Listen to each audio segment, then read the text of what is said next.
Peace, peace, peace. What's good? What's good this evening? What's good? What's good? Yes, indeedy. I'm back. I'm back. And I got some stuff, some research that I did today that's going to bring to light a lot of things that we've been talking about for the last days. I'm deciding now. Also, I'd like to say I want to actually give a question time. So I want you guys to ask me any questions that you want to, and I'll try to answer them as well as I can. So we're going to give some time tonight to answer some questions because I know there's a lot of times we don't get a chance to ask these questions in the comments. First, I would like to start off by saying welcome, welcome, family, welcome. And I would love for you guys to share, subscribe, and donate. So, for those that want to donate, I have my face tracks at the Cash App, and Bum Beats is for the actual PayPal. So I see some people are chiming in. I was going to wait until some people start coming in, but that takes up my time. And as y'all know, that I'm trying my best to do the 1 hour, um, and that's at maximum. Also, now I've been going on twice sometimes, and so I would like to ask my audience, my subscribers, what time would be the best time for once a day for everybody. So during the night, please come up with the time that you would like me to be on every day. Well, 5 days a week at least. Okay, so I'm gonna make it my business. Like I said, the beginning of the year, 2026 is going to be a different year for us in hip hop, and I say us in hip hop because it's we're all a part of it. Without you, I couldn't do, and so that's just how it is. And so for 2026, we're taking hip hop back. That should actually be the motto, that we're taking hip hop back because, as you know, it's been uh, put in so many different hands that we don't control it anymore. And so that's what the main goal is for this 2026. Okay, and this is the time that we can all participate. See, in the creation, we couldn't all participate. We couldn't, because like anything else, had to start off small. Just when you bake a cake, you have to start off with the first ingredients, and that's exactly what hip hop is. It started off with the first ingredient, and then it evolved, and it grew and grew and grew and grew.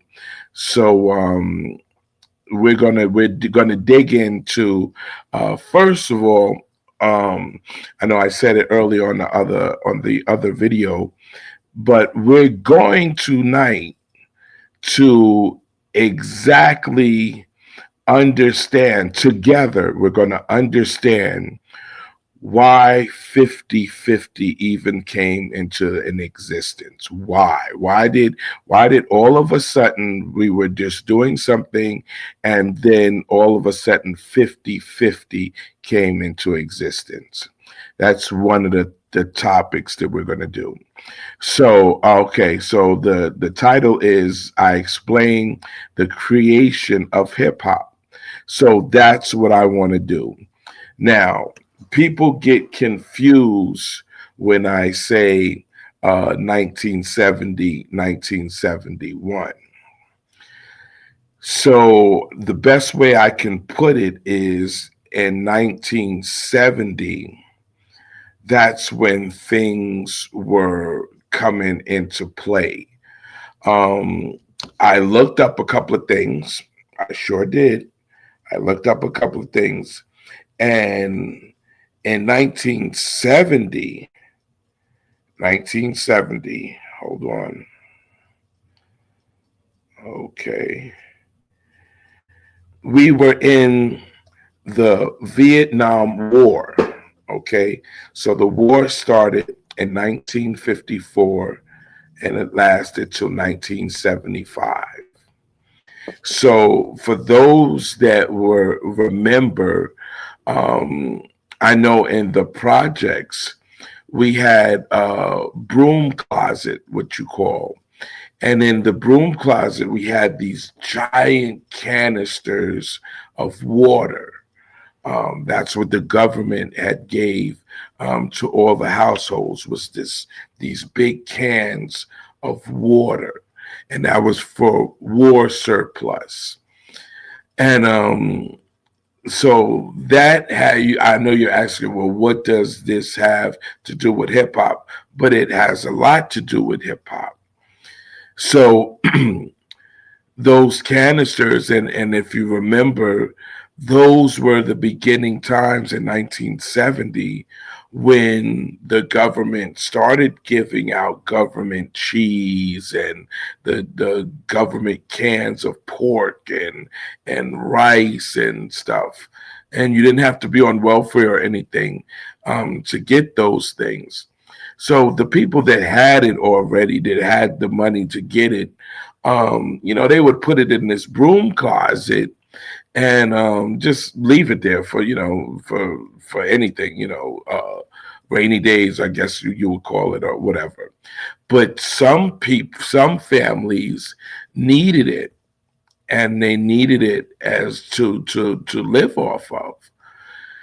So in those times, you have to remember those times was a very bad time for some families that couldn't afford to put a decent meal on someone's table. So this is a real time in New York history that there were more people that were struggling than people that were making it. And when I say people, meaning our people, I'm not talking about pink people. I'm talking about our people. And so these things that they were giving us, these items that they were giving us, um, some of the families had to make them last. They had to make them last. Okay, that's one thing. Number two thing that I had to look up was, when did WWRL radio station, AM radio, 1600 radio station, come in existence? Well, it came in existence in, I think it was, oh, yes, August 26, 1926. Let me read it for you. WWRL AM radio in New York City began broadcasting in August 26, 1926. Founded by William Ruman in Woodside, Queens, initially as Woodside. Woodside Radio Laboratory, WWRL, and featured early performances by Ethel Merman before becoming known for its diverse programming and later R&B and gospel formats. Okay? So that's August 26, 1926. Okay. So now we ask, when did they start playing R&B? And you'll be surprised. You will be surprised that they became known for the rhythm and blues and gospel in 1964. Okay? 1964. And that's this. Now remember, there were no other R&B stations on the radio. None in New York. I don't know about somewhere else, but we're talking about New York. And so the records that were being played in this R&B station, I'll even read that part. WWRL started playing rhythm and blues music in 1964 after being bought by Egmont Soderling, who switched it to black music format to become the extremely popular New York City known as the Big RL or Super Soul 16, lasting until 1982. Okay, so now, for those that don't know, AM was mono. It was mono. And if you don't know what the difference between mono and stereo is, there's a big difference. And so this like I'm saying, I'm leading up to the creation of hip hop. So the songs that were playing were the songs before 1964, the songs after 1964, the songs, going into the 70s. And so that listening to those records were a lot of ways that people would know what records were. That's just how it was. And so if you hear a record on the radio, then you go to the record store and you buy that record. So now remember, that's just radio. That's just radio. That's not saying that one of your artists that one of your parents' artists that says that they're coming out with a new record, or you go to the record store and you see a new record from the artist that you like. And so now imagine these records coming, and so you would have some records maybe that the people haven't heard yet, and you have this collection of records that people maybe not had heard. Okay, so now this is so funny because for me, all I wanted as a little boy, all I wanted was to hear was the drums. Like something about that drum that made me like, so any record that I heard or looked for, because I looked for records. I actually looked for records at a very young age. When you go to the record store or wherever, Corvettes or Alexander's had records, and when you're in there looking at these records, I imagine seeing a James Brown record or something that you've never saw, James Brown in. Like I will never forget when I saw the album cover for James Brown at the Apollo, and I was looking at this album cover with the amazement, like, wow, I couldn't wait to play this record. And so I'm sure I'm not the only kid that felt like that. I couldn't have been the only kid that felt like that because James Brown made a lot of records, and a lot of people were listening to these records. So back to what I was saying about the radio was that when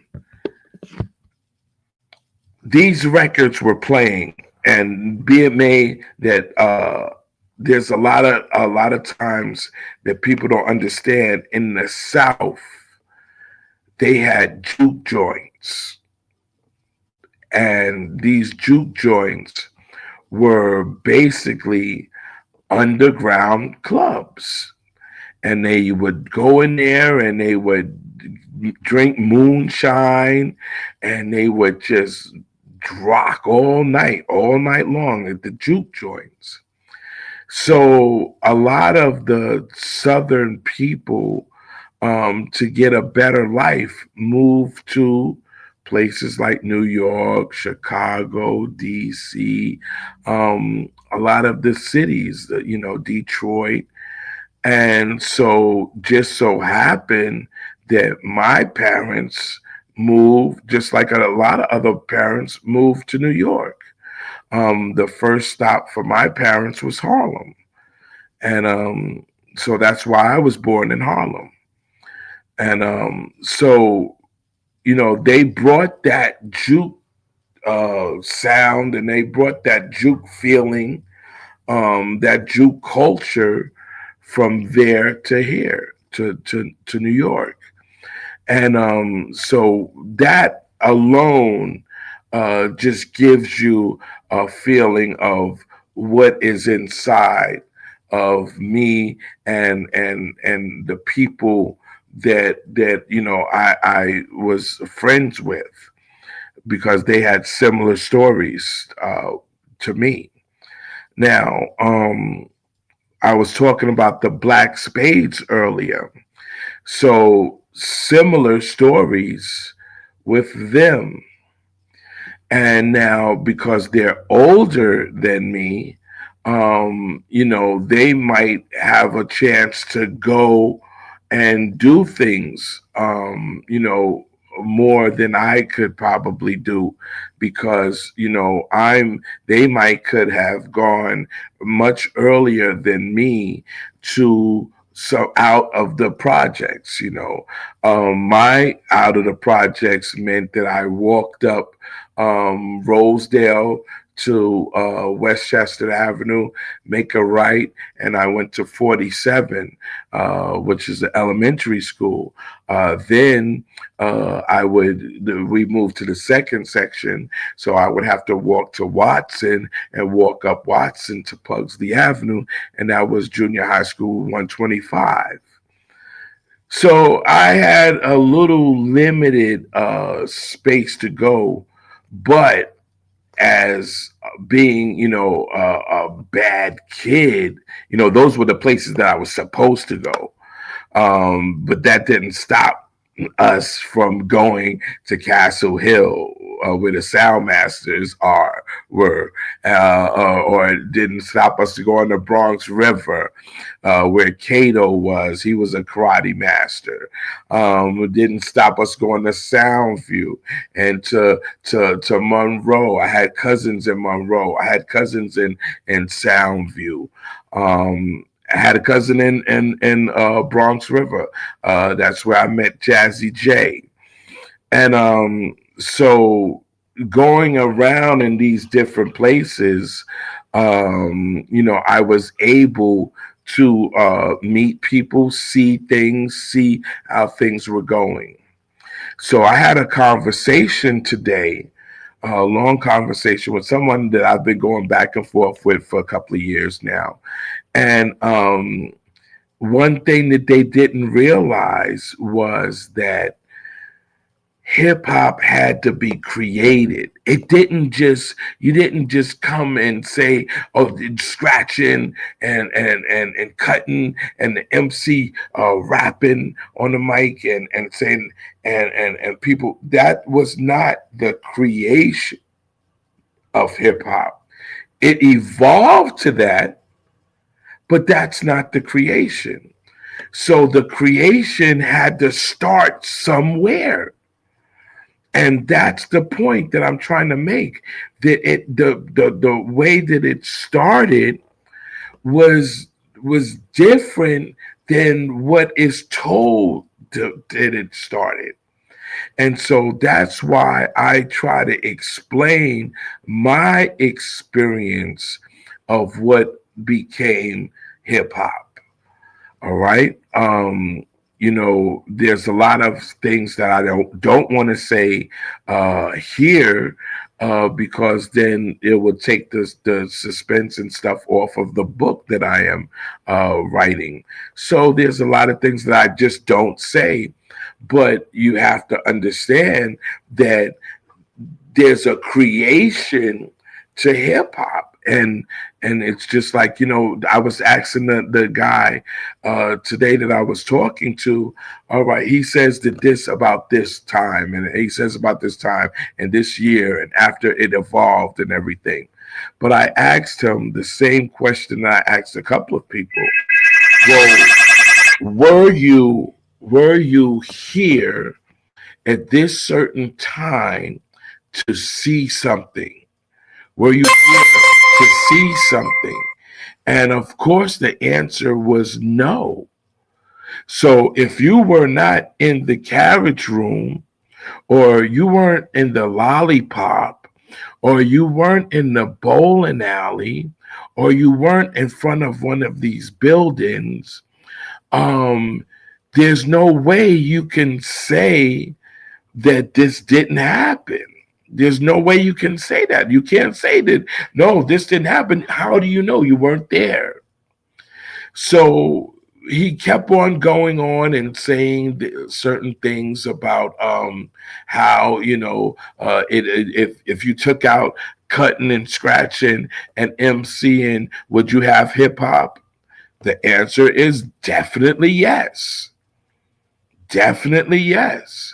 Because in the creation of hip hop, the difference between the music and the dancing and the talking on the mic was the creation of it. So the difference between what we did and what was already happening years and years before was that we concentrated on that funky beat. That's what we did. We concentrated on that funky beat. And Pig Meek Markham was a comedian, but we tried to emulate what he was doing. So in other words, he was basically rapping over these beats. And so that's what we were trying to do. Now, along with what we were seeing that he was doing, a lot of times when you listen to the record, Here Comes the Judge, there was a lot of times in the record that it didn't just break down to the drums. And so something that we liked was those drums.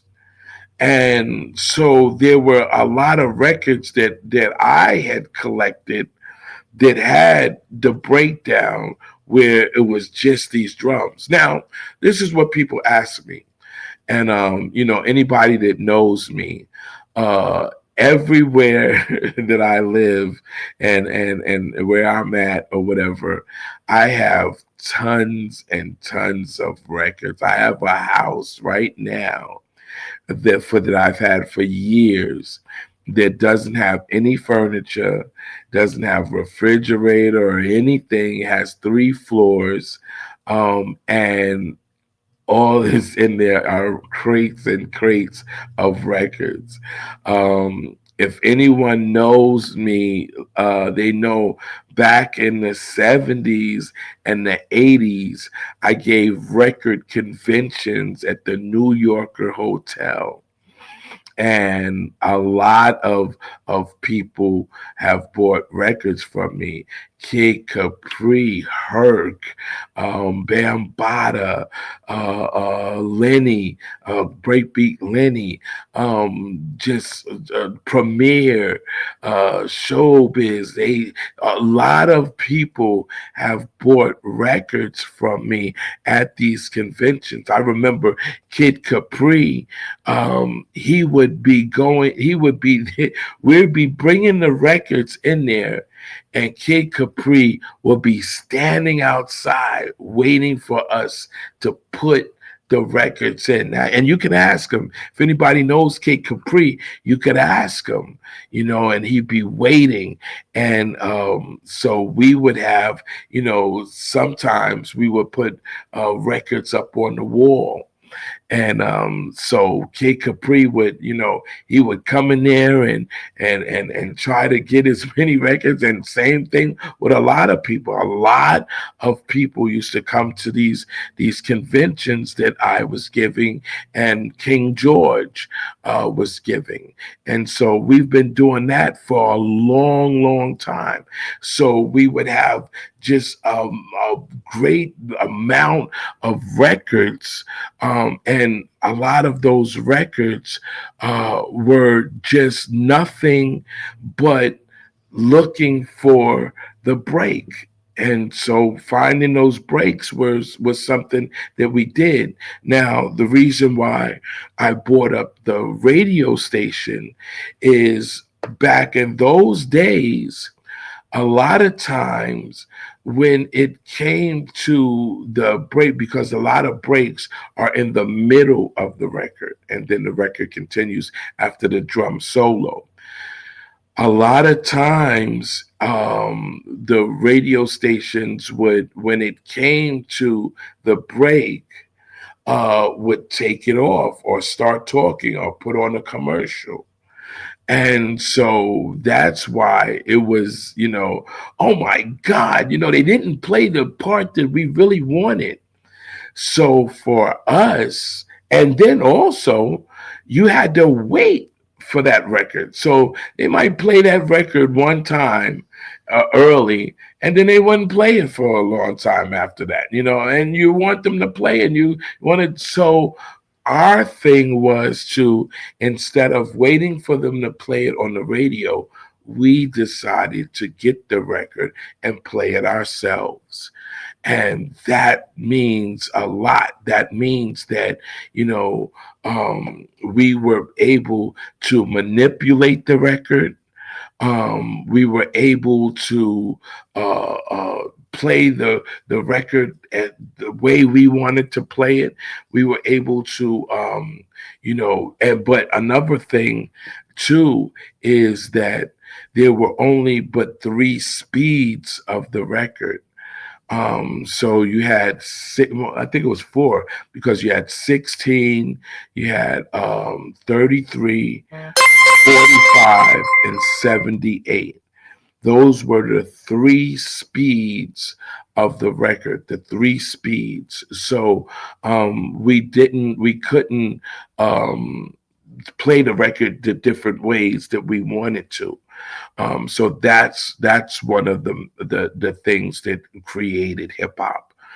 So when we did that, when we were able to get some records, and some records were slow, like some records were really, really slow, we would speed them up. So if the record was on 33 and we played it on 45, just like the Isaac Hayes, famous Isaac Hayes records, on 33 is very slow, but when we put it on 45, that's what you guys hear as it being on 45.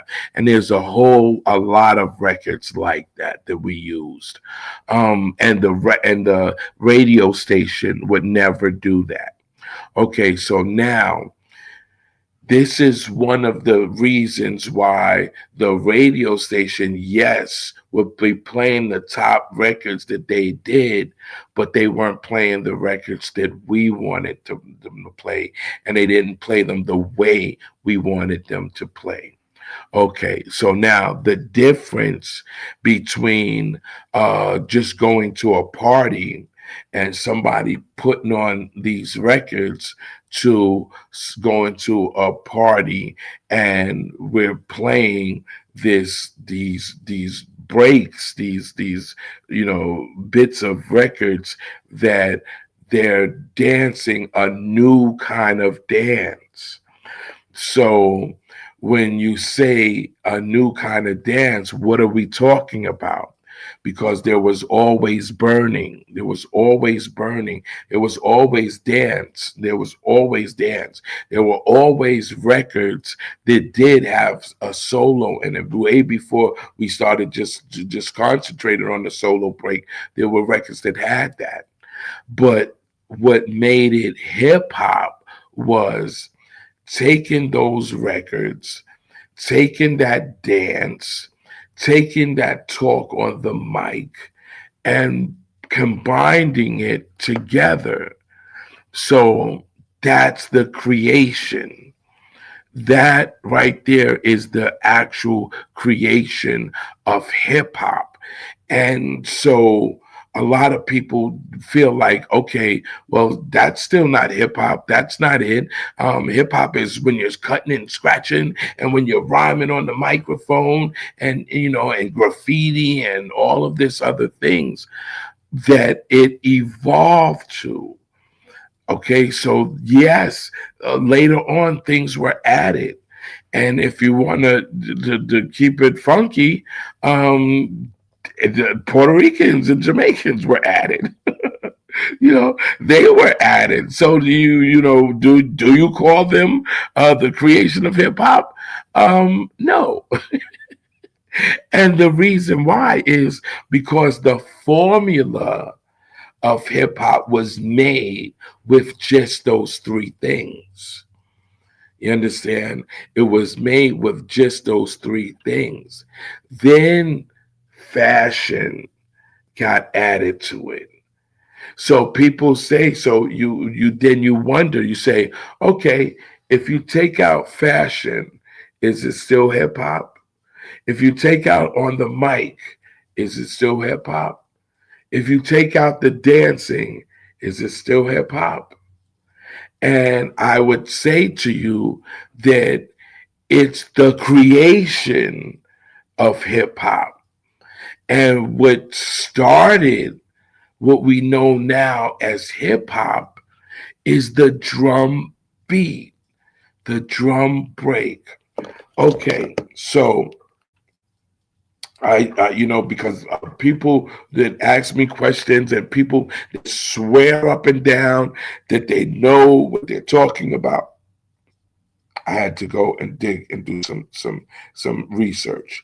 And when I did the research, believe it or not, I went and started looking through some crates and I started looking through my records and I found so much stuff that's going to go in my book. I'm finally going to say a couple of the names of the records in my book. But till this day, big DJs, known DJs ask me, what's the name of the record? And still to this day, I'm not telling because it was so hard. I'll give you another story, and this is 100%. In school, my mom was a professional, and my dad was a professional, and so like I said, our school was up the block from where we lived at. And during, like I said, my dad had a club, and he's from the South, and my mom's from the South, so a lot of people that were into and Ohio players. My cousin was Leroy Bonner, and so our family knew James Brown. Our family knew the Ohio players, Sam Cooke, and we knew a lot of people. My family did, knew, and Otis Redding and all of this and everything. So James Brown had called and said that he was going to be at his record release at a record store in Brooklyn. So, of course, oh my goodness, I wanted to go there. But the problem was that he was going to be there during school time, which I thought was very unfair. I thought that was very unfair. And so my mother said that after school, if he was still there, that she would take me. But WWRL said that he would be leaving at about 4 o'clock. So he came early in the day, and it was basically for industry people. That's what it was for. It was for people that had clubs. It was for people that had radio stations. It was for people. It was for professional people that he was coming to do this for. It wasn't really basically for the public. But still in all, I wanted in, like like Frank White said on King of New York, if someone sells a nickel bag in the park, I want in. You guys got fat while I was away. It's my time. And so I wanted in. So, like I said, my mom said that she would take me after she got off of work, and I went to school. So she used to drive me and my sister, and we would drive to the school. She wait for us to go in the door, and then she would take off. Now, remind you, Westchester Avenue is right there. It's not even a block away. The school part, the playground is connected to this building that's connected to Westchester Avenue. So I had the genius idea of that as soon as she takes off in the car, I could see her because the staircase has the windows where you could see out in the thing. So now remember, I think I was in third grade or something like that. Maybe third grade. And so she pulls off. My mom's pulls off. Let's listen to me in the door, and she pulls off.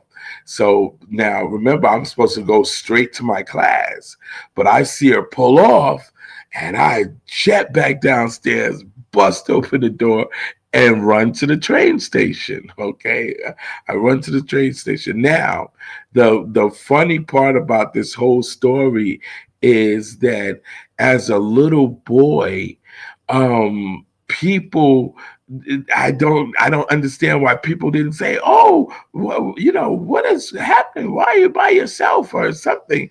People didn't do that. People didn't do that at all. And so I knew how to read the map. Everybody knows how to read the map.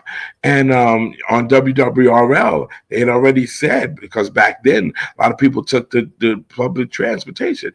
And they told us, they said, to take this train, get off at this stop, and that was it. So sure enough, I run to the train station, I look at this map, and I see where to go. So I was so small that I literally walked under the turnstile. I walked under the turnstile. I got on the train by myself and was heading to Brooklyn. So I get to Brooklyn, and like I said, I told you my parents knew James Brown. So this is how quick I was on my feet. I get there, and there's a line and everything. I go right in front of the line, and I go straight to James. And he goes, hey, what's up? Hey, little man, and everything. And he's telling me about me playing the drums, and then he's going to let me know all of this other stuff. And so he has a bunch of records, and he gives me these records. And so he says, where's your mama? He calls my mother by her first name and everything. I said, well, where's your mother? And I said, quick on my feet, I said, she's parking the car. She's parking the car. Meanwhile, knowing that if my mom knew I was here, if he told my mother or my dad that I was here, it was over. It was a wrap for me. So I just said, she's in the car. And so I got this bag of records. And so now, he's telling me to go get her and bring her in, but I got the bag of records. So I act like I'm going to get her with the bag of records, and I told him that I was going to put the records in the car, and I got out of there. I got out of there. So back then, if you guys know anything about the 6 train, back in those days, it would go all the way to Brooklyn. Now it stops at Brooklyn Bridge or something like that. So back in those days, like I said, you knew what train to get off at your station. You know where you would be closer to the station, and so we knew that because we had gone on class trips and stuff like that. So you would know what to do. And sure enough, at Brooklyn Bridge, the train went out of service. And so I had to wait on the platform. But to my surprise, on the other side of the platform was Miss Warren. She later changed her name to Miss Major, and she was our in elementary school. She was our African arts teacher. And anybody that went to 47 will tell you about Miss Warren, and when she turned her name to Miss Major, she used to let me play the African drums and everything. This lady was just the best person in the world. And she knew everything. She got me my first dashiki and kente cloth and stuff like that. She would bring my mom's. So her and my mom's had this relationship. So she's on the other side of the platform, and I'm standing there with my records. I'm standing there with my records, and she looks over and she calls my name and she's screaming my name, and I'm panicking. I don't know what to do. So anybody that knows Brooklyn Bridge, you know that you go over the over the bridge part, and then you're on the other side. So she's running across the track over us into the other side, and she grabs me, and immediately she's like, "What are you doing? Where are you?" This, and I'm screaming. I'm like, "Oh God, I don't know. I got lost." Or anything. I'm trying to come up with things. So back then, remember, the train stations had the telephones. I think back then it was a nickel for the. It wasn't 25 cents or anything. It was actually a nickel, and so she puts nickel in there, and then she dials my mother's job. She dials actually my mother's job. So I can hear my mother on the phone go, "What? What? What do you mean? What?" What? And she's screaming, just screaming on the phone. And so she grabbed me. She would forget where she was going and just took me up to the Bronx to St. Lawrence Avenue. And of course, y'all guys know what happened then when my mother left her job and met me at St. Lawrence. But to say, and I say that is because that was the strength of how much I wanted those records. Okay, and that's what those records meant to me. And so that's the creation of hip hop, is those records, those jewels with the drums. Now, also remember what I was telling you about the snaps. So if you can just imagine uh, that we're kids and we're playing this. We had this one speaker that we would put up on the ledge of the window, and so the kids and the adults and everything, you could look straight outside, and they would be gathered on these benches. So we would see people, and we would feel safe to talk about them because we were in the apartment. And so they couldn't beat us up in the apartment. They would have to wait until we come downstairs. And so that's where the emceeing, well, not emceeing, the talking on the mic came. So we would talk about people. We would say good to about people too, like, we would say, "Oh, you so fine," or you whatever, and you look. "Oh, I like the way your hair is," or "I like the way your dress is," or we would say that too. But mainly, mainly we were talking about people and saying stuff, especially to the older teenagers, because we knew they couldn't get us. They might not can't get us today, or whatever. They might could get us the next day, but today when we're doing it, they're not going to get us. And a lot of people remember that was a big thing for you to, even if you hit somebody, if you hit somebody who was bigger, you hit them, bow, and run and just take off and just go. Or we will be on the roof and we'll have those water balloons, and we'll take the water balloons and throw them off the roof onto somebody, hit them, bow, bow, bow, whatever. And by the time they get to the elevator or whatever, we'd be done run back into somebody's apartment. So they would know that it was us, but they wouldn't be able to get us until the next day or whenever we came outside. So that's what we used to do. I mean, remember, we were kids and that's what we would do. So that's how the talking on the mic came about. It came about by talking about people on the mic. And like I told you before, that's what the difference is between the dozens and snapping.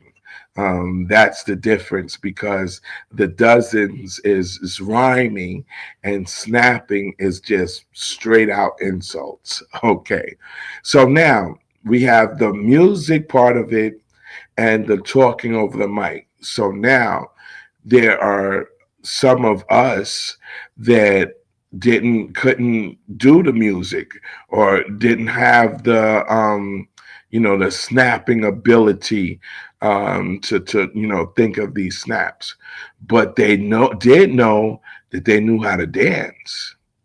And so, I believe everybody at one point danced in front of their parents and their friends in the living room. When they have people over, I think, I think everybody did that.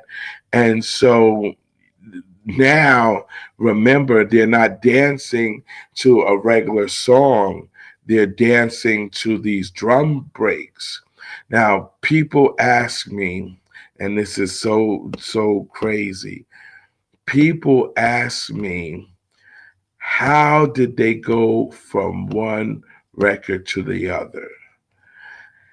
And that's the part that it's the secret, and it'll be in my book. But one of the things that I could say is that picking up the needle was a part of why we had to do what we did. Um, like I tried to explain to you, we were using a record player, and the record player has an automatic discharge and an automatic eject. And so if you let the arm go past the part where it's clear, it's going to automatically auto eject. So we had to pick up the needle and put it back to where it was. Put it back to where it was. So we got to be able to know the record and know the label and know where to drop it back at. And so a lot of people, that's what's called needle dropping. So a lot of people back in those days needle drop very well. There were people that could keep a 1-2 needle drop, because just like when a record skips, it skips, goes back to the beginning, skips, goes back to the beginning, skips, goes back to the skips. So knowing to that same timing of the record that goes around, bam, pick up the red needle, bam, pick up the needle, bam, pick up the needle, bam, pick up the needle. And so that's how the continuous um, beats, was started. That is one of the ways of how it was started. And so people don't get it. Like they're like, when I tell that story and I show, there's no way that could happen. And just like the what really did happen was that people thought that hip hop was stupid. They thought they could never happen. They thought that hip hop could never be anything. It could never be this $1 trillion industry. They thought that it could never be. But look what it is. And that's the same thing of what we were doing. We creating something that lasts for a long, long time. And so it's basically hard to believe that was created by kids. It's harder to believe. But then when you go back in history and you look at stars like Stevie Wonder, like Michael Jackson, Michael Jackson was very young when he was doing it. And like I said, Stevie Wonder and all of these were kids that had the talent. What's his name? The one that ended up having a whole bunch of wives. Oh man, his name's going to come. Frankie Lyman. Look how young Frankie Lyman was. And there was a couple of people that played piano and stuff, and they were at a young age. But can you go back and tell them that no, they didn't do that at a young age when they're known for that? They're known for playing the piano. They're known. Stevie Wonder was known for playing the harmonica and just jamming and jamming at a young age. So it's hard for you to explain uh, us being so young when we did it, because a lot of times there's so many people that haven't did things like what we did at a young age, and they're adults. So I'm opening up, because look at the time and you see how fast that went. I'm opening up the discussion for questions. Okay, let me give the shout outs. Riri, definitely shout out. China Black, shout out. Princess Mina, shout out. Marvin McKinley, shout out. Um, First Class Citizen, shout out. Mr. T, shout out. Here we go. Okay, so they're shouting out each other. There. Okay.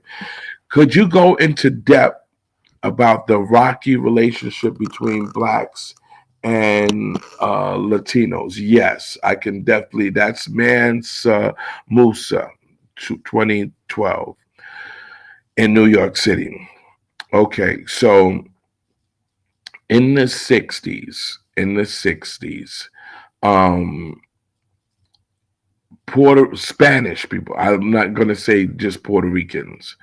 Spanish people were coming uh, more to the Americas than in prior. Yes, they started migrating in the 40s and stuff like that. Yes, they did, but it was more in the 70s and the late 60s.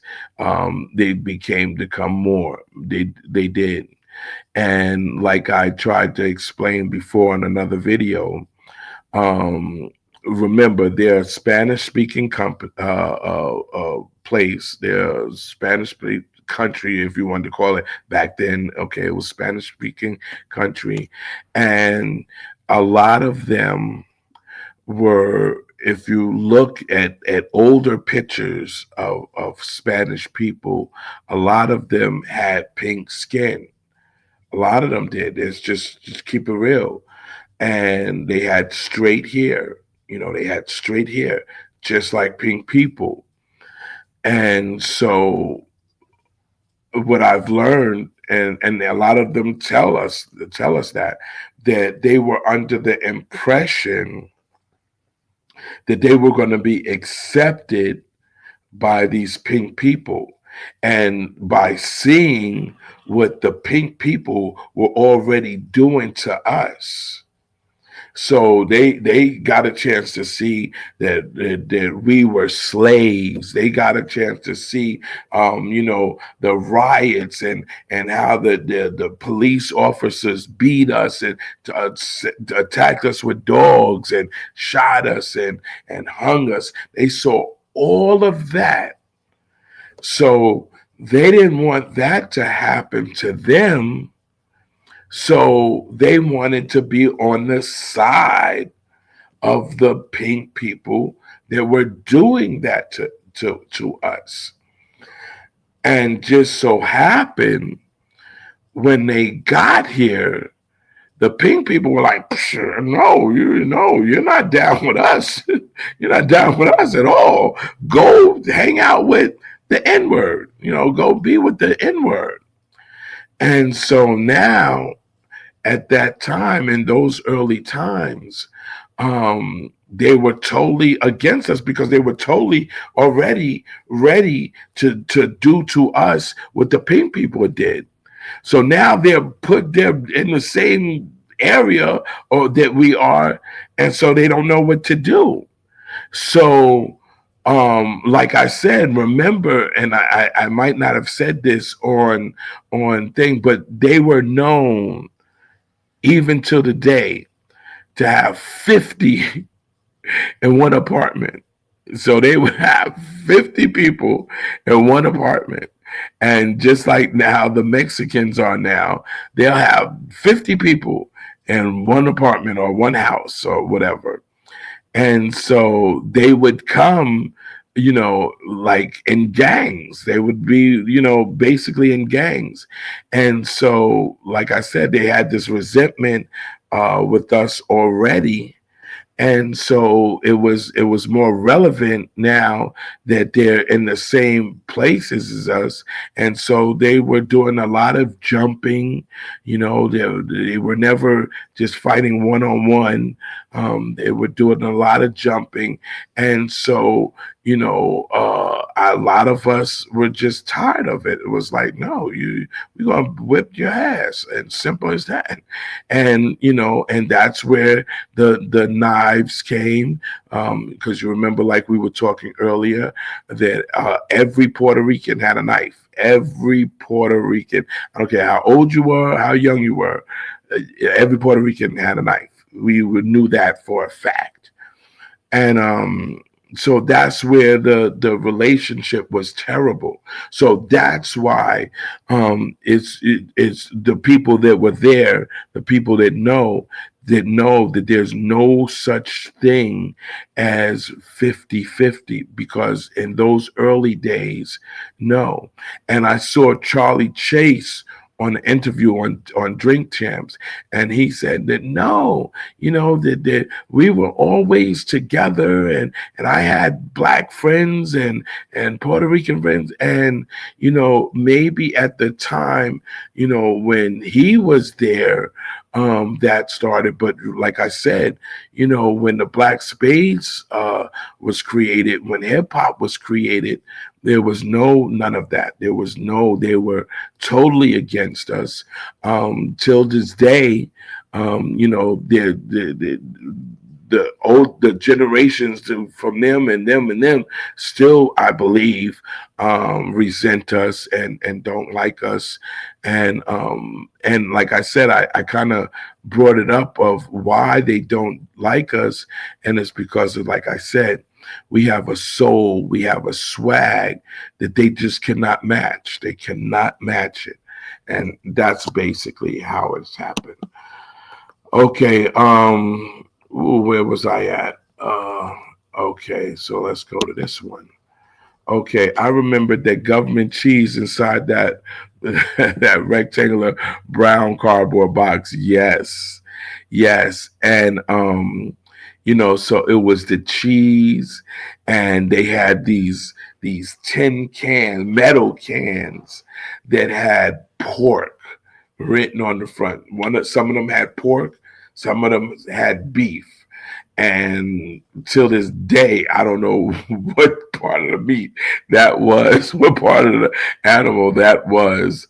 Um, they had the water. Oh, what else did they have? They had mixed vegetables.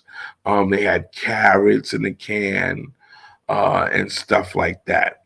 And so the pork looked like spam. You guys that know what spam is, that's what it looked like, and that's what the pork was. Um, okay, that was from First Class Citizen.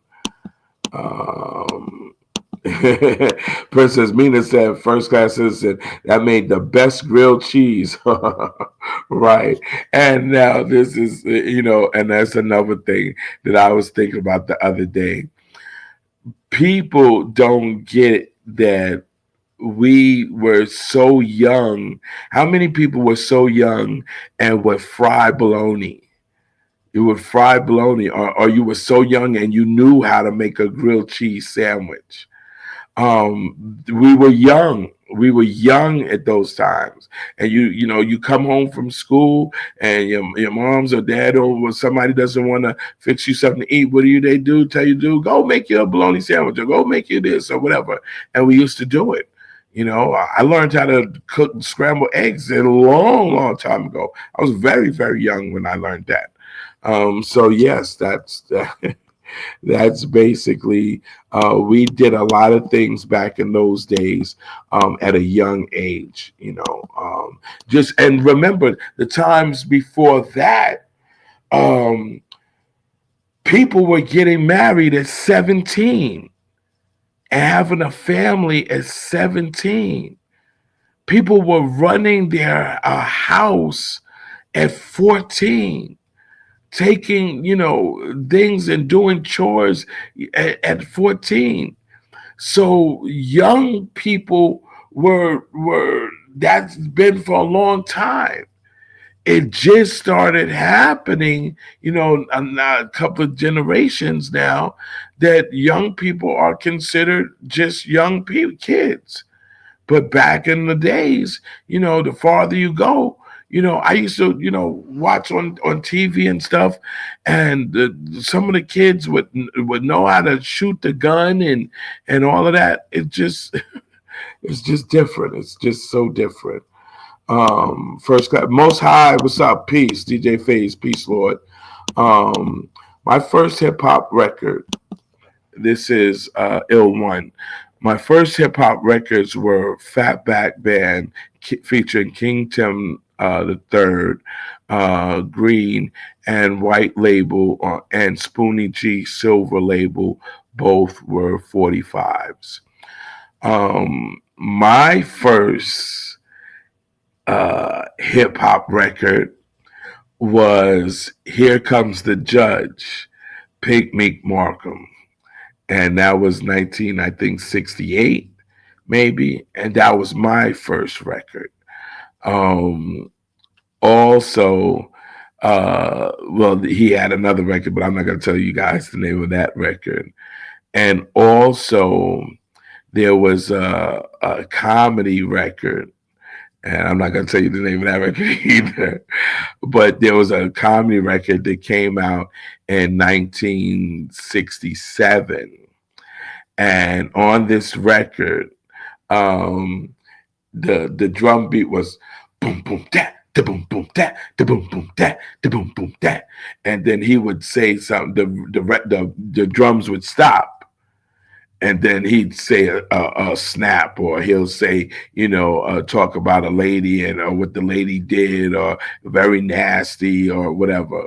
But that was one of my first hip hop records, and when I say hip hop, meaning that's what it was. That he was rapping on the microphone and the drums were playing. So that's what we were basically had to do because of the thing that I'm not going to tell you.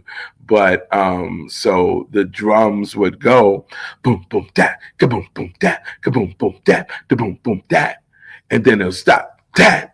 And then he'll say, "Boy, you was so I never seen those bodies. You were so ugly. They had to put a stake on you, the dog for the dog to follow you and everything." And then the crowd will laugh, ah! And then the drums will go back, da boom boom that, da boom boom that, da boom boom that. Okay. Oh, thank you for reminding me. Okay, thank you for reminding me. Okay, so now this is so. Oh man, tag. I went over it again, but okay, so remember what I was telling you about the records now and WWRL. Now, people say that disco music came before hip hop, right? That's what people say. And they say when they see the flyers, they say see disco on it.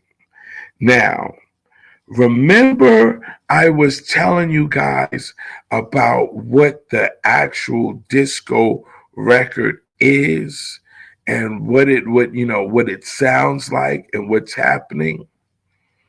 So one of the first records, and I found it. I got a list of the things that I found, the records that I found, and because I was looking for one particular record, and during looking for that record, I was looking at some other records that I remembered.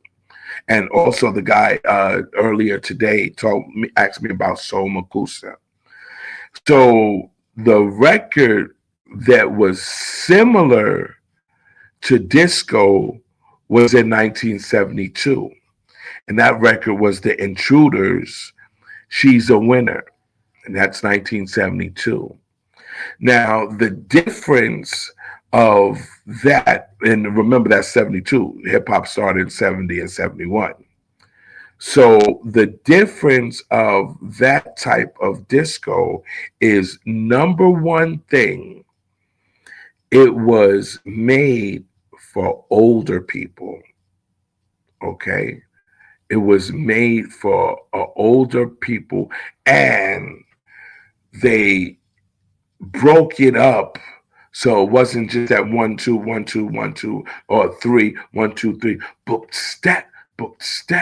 It wasn't just that because they had different roles and people. If you don't know what a role is on the drum, you don't hear it as much as you heard it back in those days. But it would go digga digga dooga dooga dooga dooga dooga dooga. That was a roll.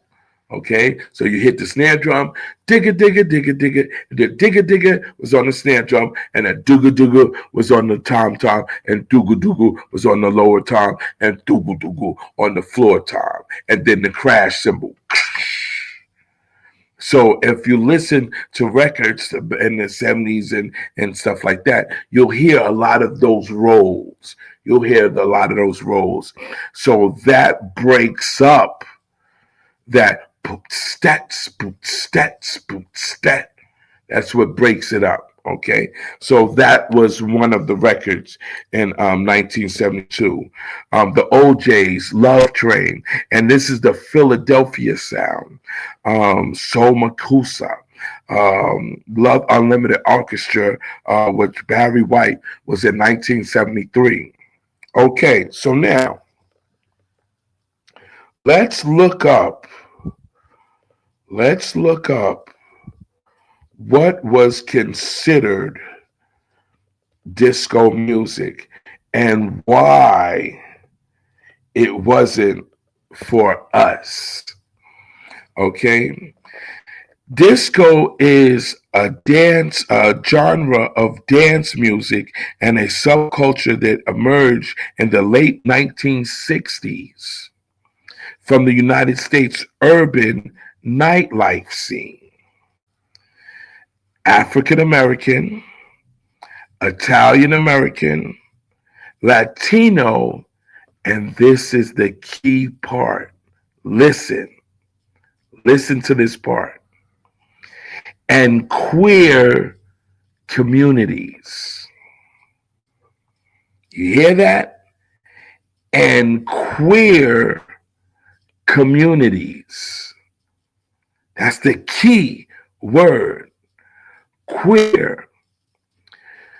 So its sound is typically by four on the floor and syncopated bass lines.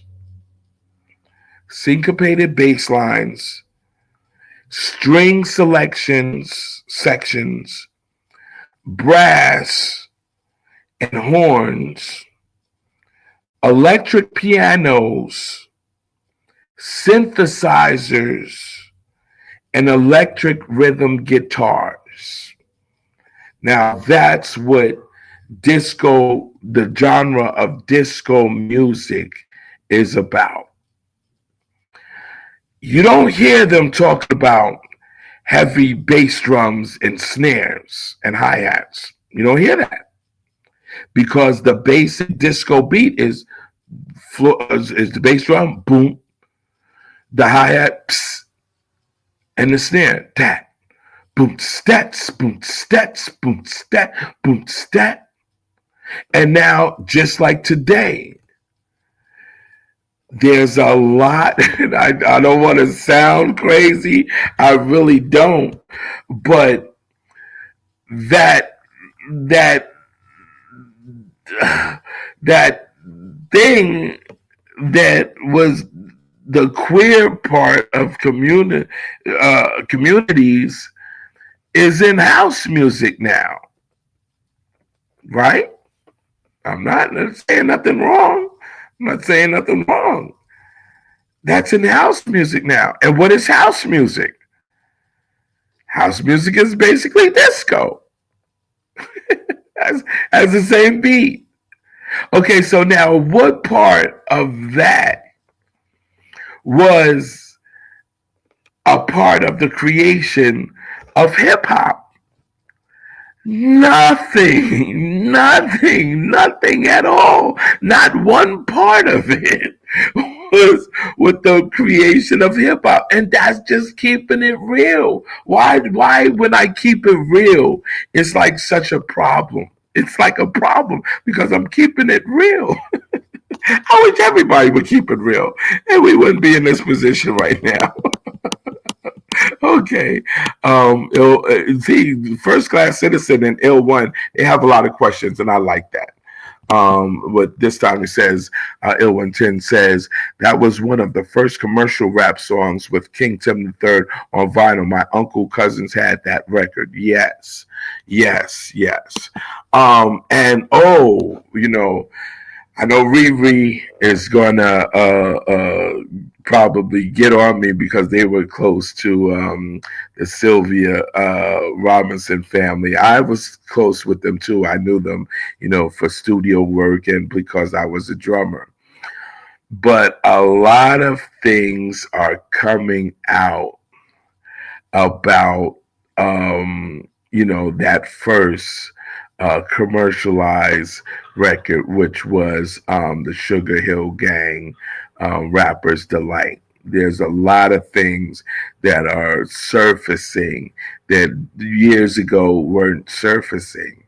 And so I think I'm gonna do that. I think I'm gonna put together, a session about that first hip hop record because I'm sure that you guys don't know the whole story of it. You don't, and there's a lot of things. There's a lot of components into Rapper's Delight that it would shock a lot of people. Okay, and I'll just say that. And Riri, I know Riri's gonna say something to me off the or whatever, but that's it. Oh, and guys, remember at the beginning of the broadcast, I was asking you guys to give me a good time for the 5 days a week that I should come on. You guys are not doing that. You're not doing that. You're not, integrating here. I know you're doing a lot of listening to me, but you got to let me know because, like I said, we're doing this together. That's one thing that I want you guys to understand that we have to do this together. This has to be a together thing. It can't just be me, this, whatever. No, it works with us together, and so that's what we're doing. That's what these sessions and stuff is for. Okay, so now I don't see any much questions. I don't see much questions. So I guess that that's it. I can throw up a couple more things, but there are really no questions I don't see. Um, China Black says exactly, never one on one. Yes, so true. Um, yeah, yeah.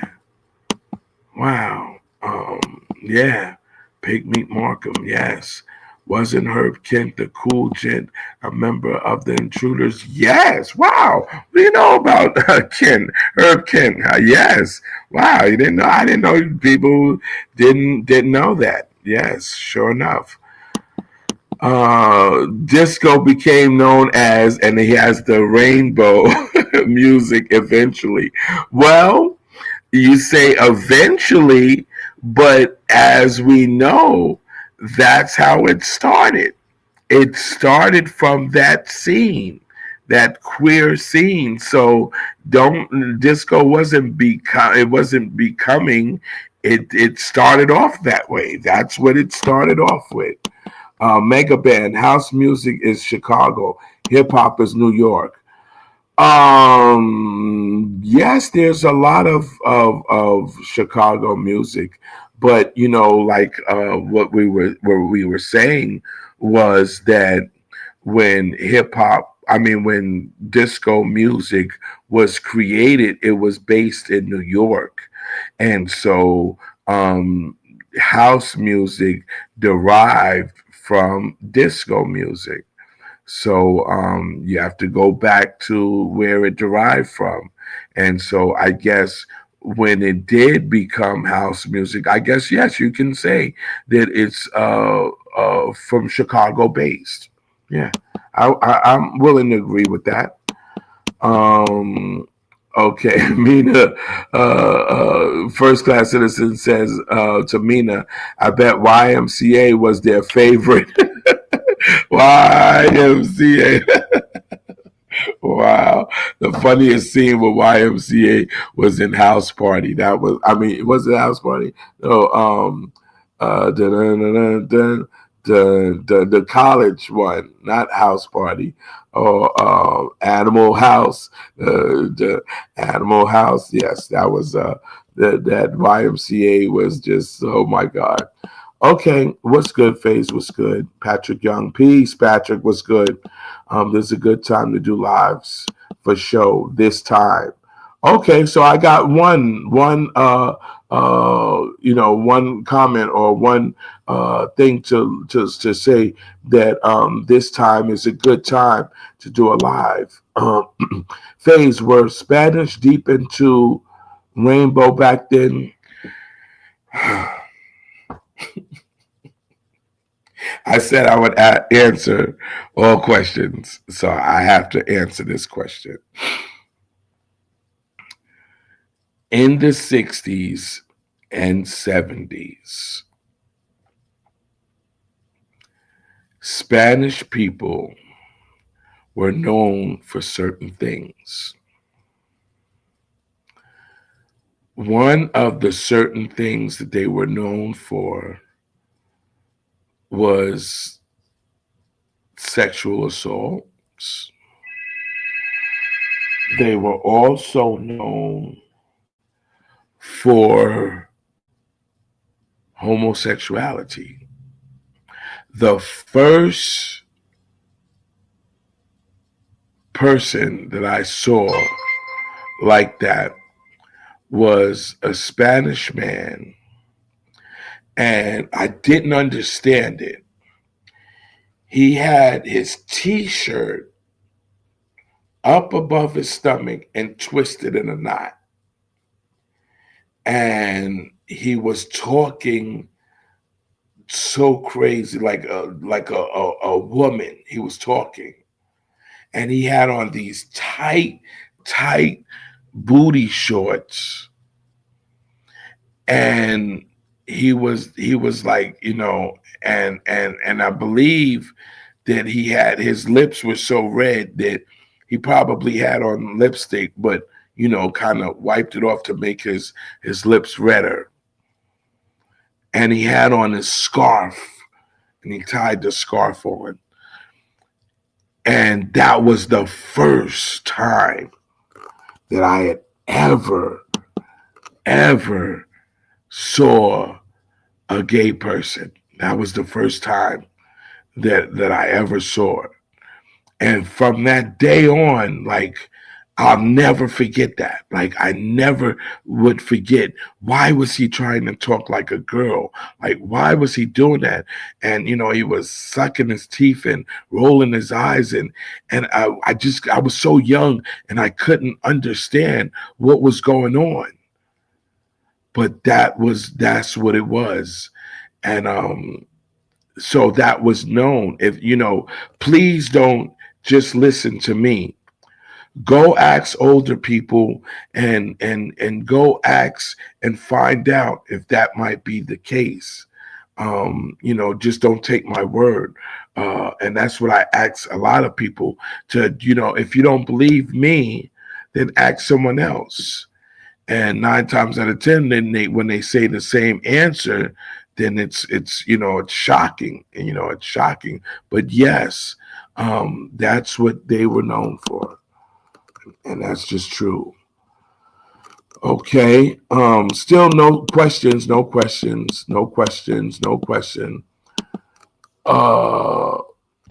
Princess has a question, and this is so funny that she asked me this question. Okay, so the number one thing about Mario and skates is Mario is the one, from my recollection, that brought the whip game, and that was on skates. So if anybody that's older than me, or that's from Bronxdale, would know what the whip is. What the whip was someone would be in the middle, and they would be turning around, and then a person would grab their arm under their arm, and then they would go in a circle. And then someone would grab the other arm, and they would go in a circle. And then it would go on and on and on. So maybe you had about 14 or 16 people going around in this circle as fast as you can. And Mario was always the last one to do it. And Mario was the first one that I ever saw back in those days. First one I ever saw that had headphones, they had antennas on them, and he would be dancing on the skates. Yes, Princess. He would be dancing on the skates with these headphones that had the antennas on it, and he had the only way he could be listening. The only radio station he could have been listening to was WWRL. And Mario had that, and he had the skates. And Mario was the first person that I saw that had the skating rink skates, because our skates were metal. Mario had the rubber skates, the ones with the rubber, and they had the boot on it, because our skates didn't have a boot. Our skates were just adjustable. So if you was a size 2 or you was a size 10 or 11, you had the same skates. You just pulled them out and pulled them out, and they were metal. So yes, Mario was very good at skate. And besides that, he brought that down south. They would have these skating rings, back in the 50s and the 60s. They would have these skating rings. And so that's why he felt right at home with Skating Palace, because he had already came from down south skating. So yes, Mario was a wonderful skater.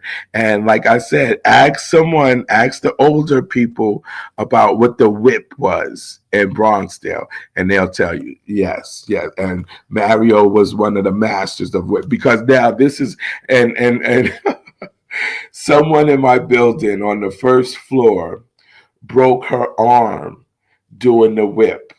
So the people that know me from Bronxdale, from 1055, can tell you that one of the girls from 1055 downstairs on the first floor did the whip with us, and she flew off and went over the chain and broke her arm. Okay, and that's real. And that was Mario, because see, the faster that the middle goes, the faster that the outside goes. So if Mario's turning around like this, then the whip is like that, and it threw her off of the whip, and she broke her arm.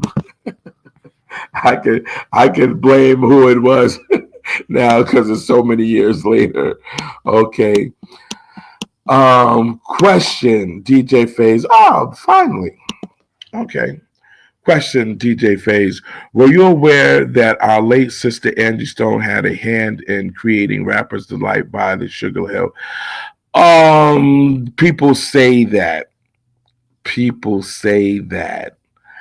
But in reality, and Riri will tell you, um, oh my goodness, it was a lot of things that were going on. One of the things was that Grandmaster Caz was actually one of the people that was actually was supposed to do it. And so he had written the rhymes. I can't even go into that now, because like I said, I'm gonna do a session on Sylvia Robinson. Okay. Here's the next question. In 1978, Steve Martin came out with the song King Tut. Would when you consider that a rap song? Before Steve Martin did it, I think it was no, matter of fact, Steve Martin might have been the first one, because I remember Mel Brooks had, yes, it's good to be the king. Ooh la la, yes, it's good to be the king. So I find out when that came out, but it might have been 80s, or it might have been something like that. But yes, I do remember Steve Martin came out with a song, and I believe it was on his airing of Saturday Night Live. I might be mistaken, but yes, I do remember that song. Okay. A couple more, and then I gotta go. Phase, I know the comedy album you're saying is one of your first hip hop records.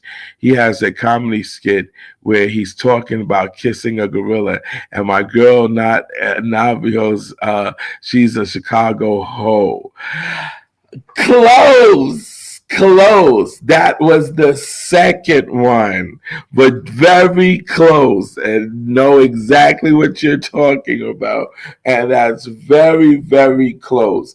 And you know, Ill One has a lot of knowledge. I'm seeing that during the days. He has a lot of knowledge and he knows a lot of things. Ill One, did you ever send anything in the Cash App? I'm talking to you now, Ill One. Did you ever think, because like I said, we have to do this together. We have to do this together. When I got off today and I looked in the Cash App, I was very, very disappointed. Very, very disappointed. And I wasn't going to come on, but I promised you guys that I would. And I'm a man of my word. My word is bond. My word is bond. So if I say I'm going to come on, I'm going to come on. But fellas, guys, girls, we have to start putting into that Cash App, because, like I said, there's so many things that I want to do. There's so many things that I want to change on this. I want to be able to show you guys documentation and stuff like that. I can't do that on the service that I have here now. So I have to upgrade to that service. So you guys are the ones that are going to help me upgrade to that service. It's only right. And you know, I can show pictures and all the kinds of things.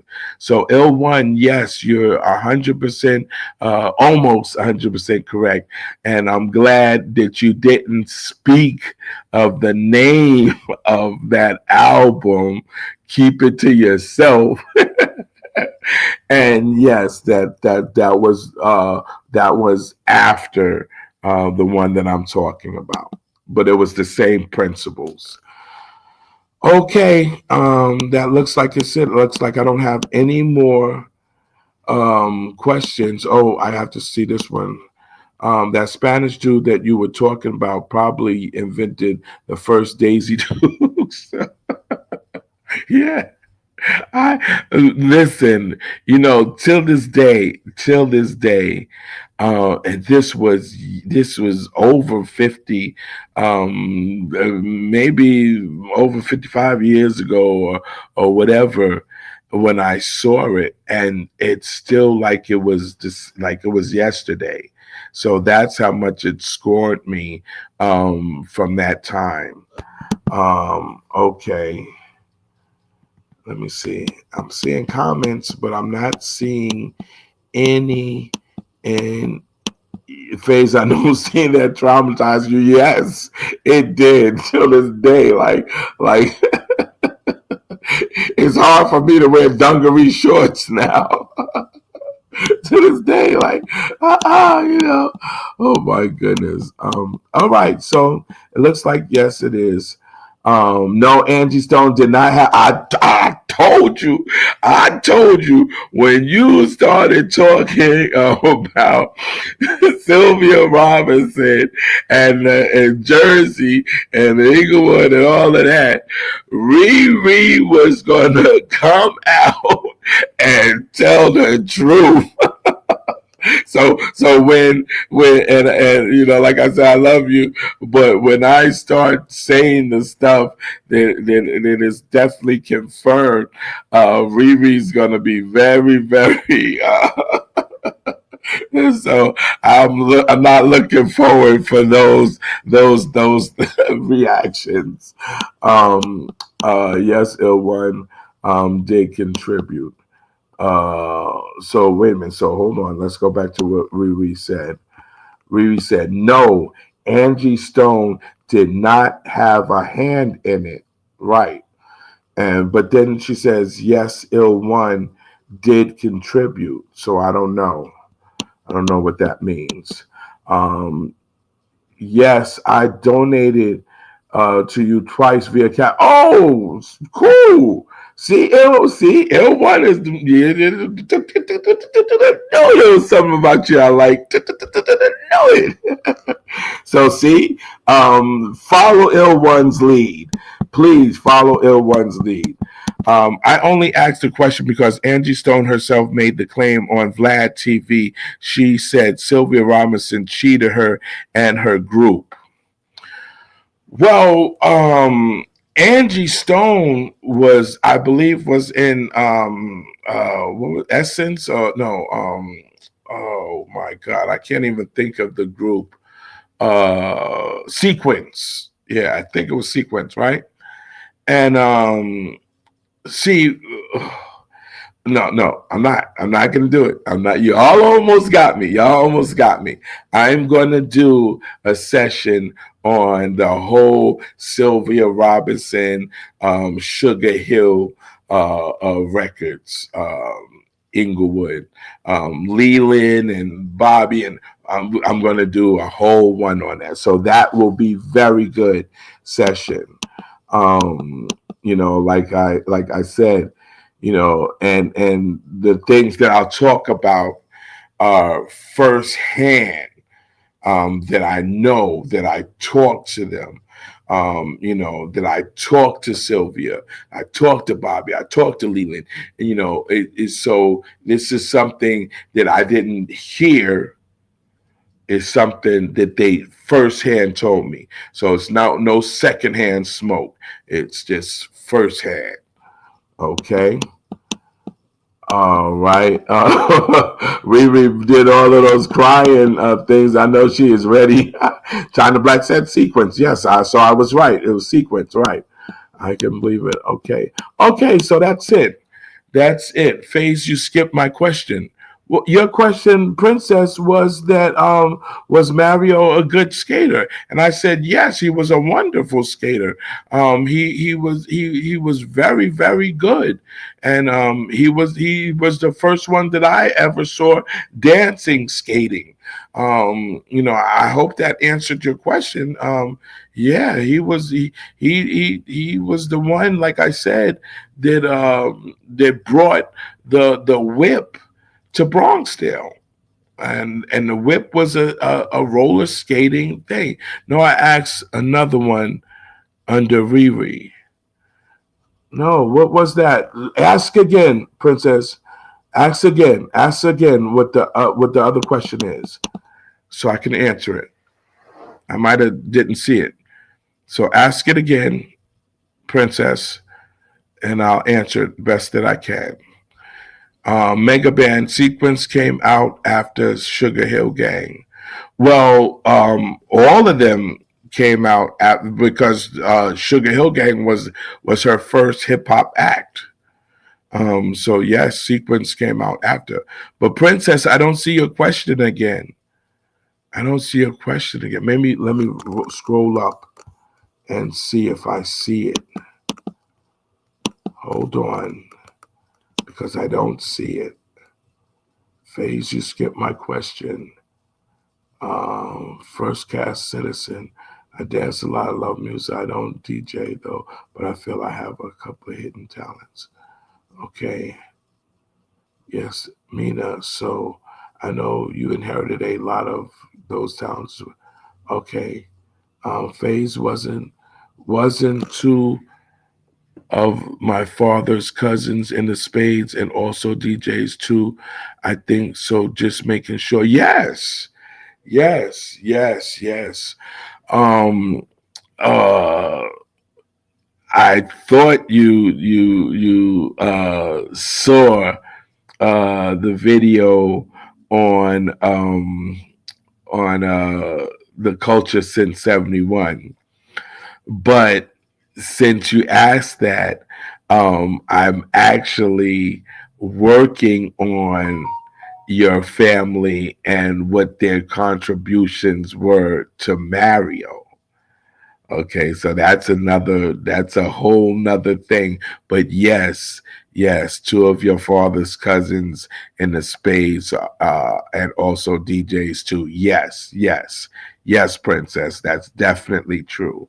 Um, and wow, okay, so I did that. Yes, yes. So I answered that. Yes, yes, they were definitely, definitely. And see, when, like I said, when I get this thing going the way I want it, I'm gonna start putting pictures. And so, Princess, I have some pictures of your father that I guarantee you right now the hip hop museum is calling me now because they I showed some of the pictures but they couldn't get the pictures, and so I have pictures of your father. I have 8 millimeter. My uncle worked for the Amsterdam News and he was a photographer, and he had a video camera. Back those days, it was a big, big camera, and he actually has the footage of me and Mario in the carriage room. No other place in existence does this exist, and I have it. Uh, and I just went to my mom's house a couple of weeks ago, and I'm digging out all the stuff because, like I said, when my book comes out, a lot of things are gonna. I have a Core Sonic cassette tape that has Mario and saying "Mercy" on the tape. So these things, these treasures right there, is going to knock out any question about when hip hop was created. Okay. So just hang tight, hang tight. Uh, the museum asked me about something to do with him. Yes, too. Yes, yes. And, like I said, um, like I told them, Princess, we're not going to let anybody do anything without the family first. It's just not, we're not going to do that. And if the family can't benefit forever, then it's just not going to happen. I have a lot of things. I have the turntable. I have a lot of things that were your father's, and a lot of things that my father had from the club Mario used.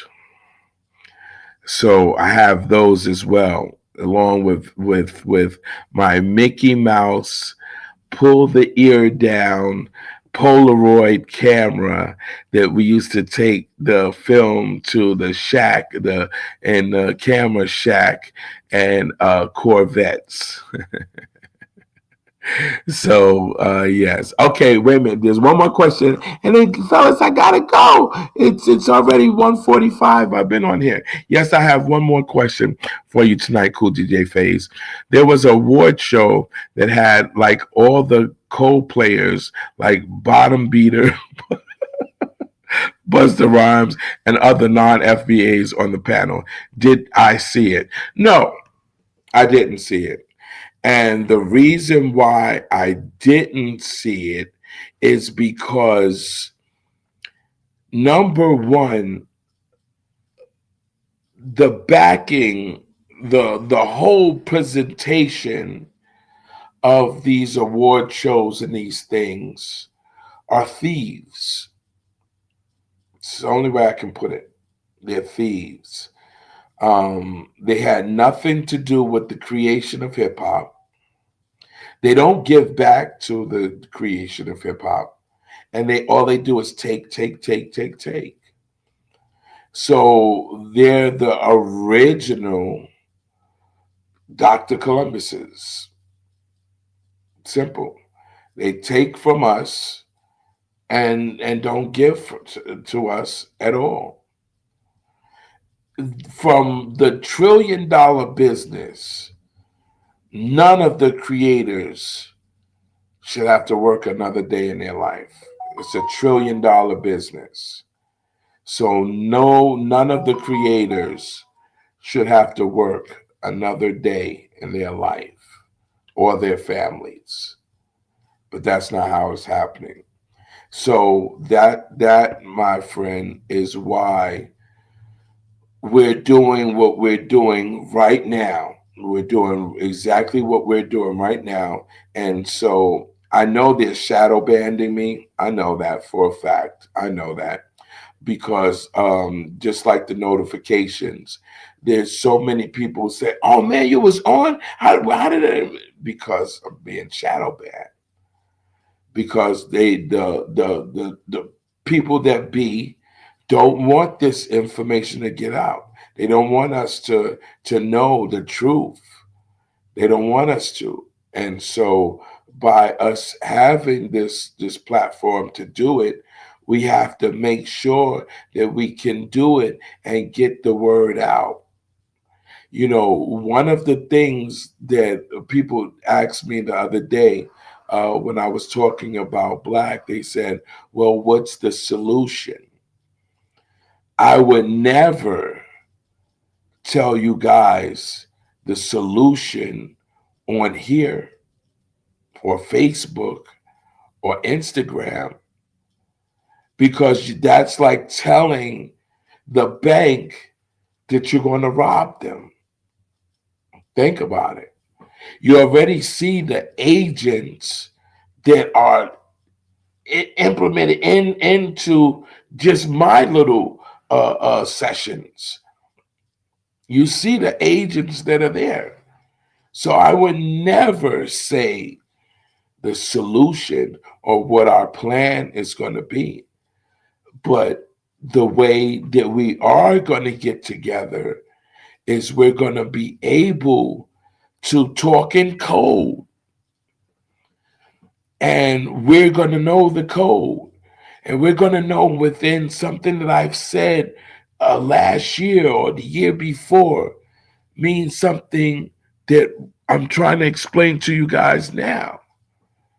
But the only way we can do this is if we, you know, man, I got so much to show you guys, and I got so much because I love you guys, and so you know, there's so much that is done to stop just little on me right now. There's so much to stop just little DJ Phase.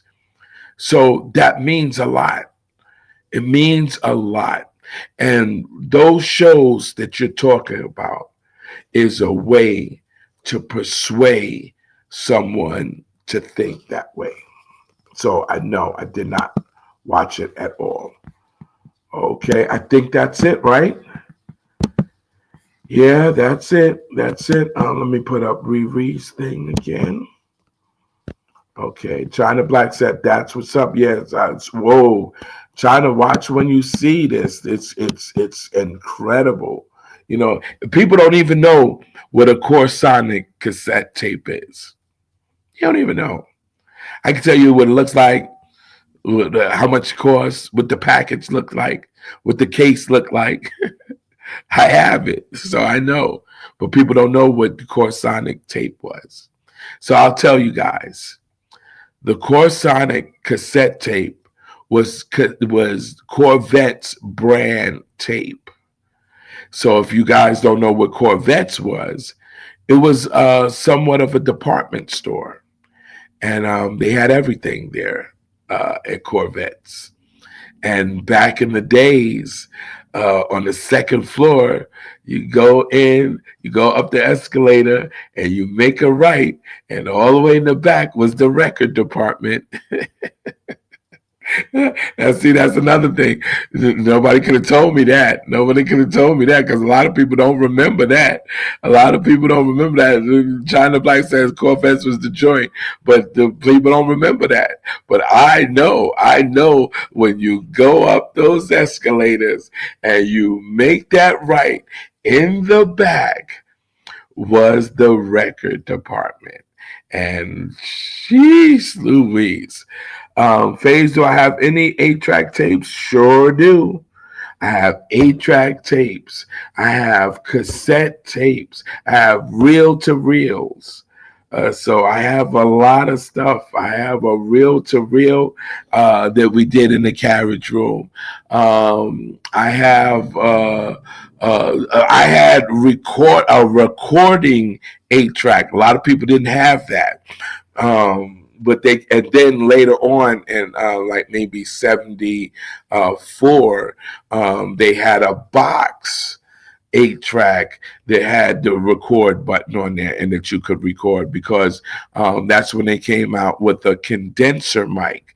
See, before the condenser mic, I'm giving y'all too much juice, but before the condenser mic, it was a out mic. It was a mic that had a cord, and you had used to have to do it. So yes, I had a recording 8 track.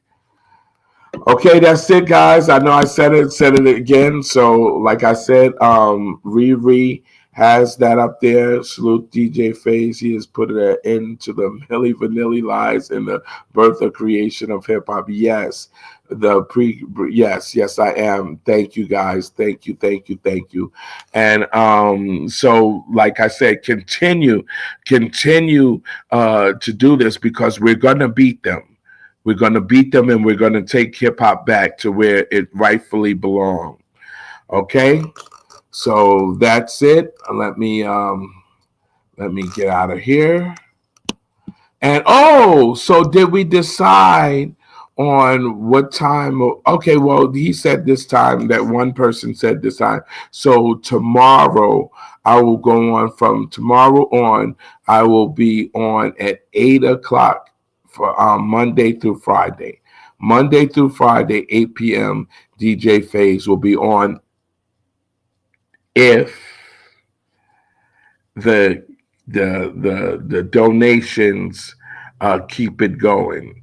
A lot of radio stations depend on the people donations to keep running. Same thing here. So if those donations keep this broadcast on, then so be it. If it doesn't, then so be it. That's just how it has to be. So I love you guys, and I will see you guys tomorrow at 8 p.m.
Okay, this is the first time I'm doing this, but I just checked the Cash App, and there's nothing there, not a dollar. There's nothing changed in there, and so I will give it into uh, 12 o'clock tonight. I'll give it, and just I'm just going to keep it real. If I don't see anything in the Cash App and or the PayPal, then I'm not going to come on tomorrow. And I'll just wait until Monday and see what happens over the weekend and see what comes in there. And again, if I don't see any change in that, then I won't be going on Monday as well. I know it seems weird for me to say that, but we have to join together to make these things happen. We do. We have to support each other for it to happen.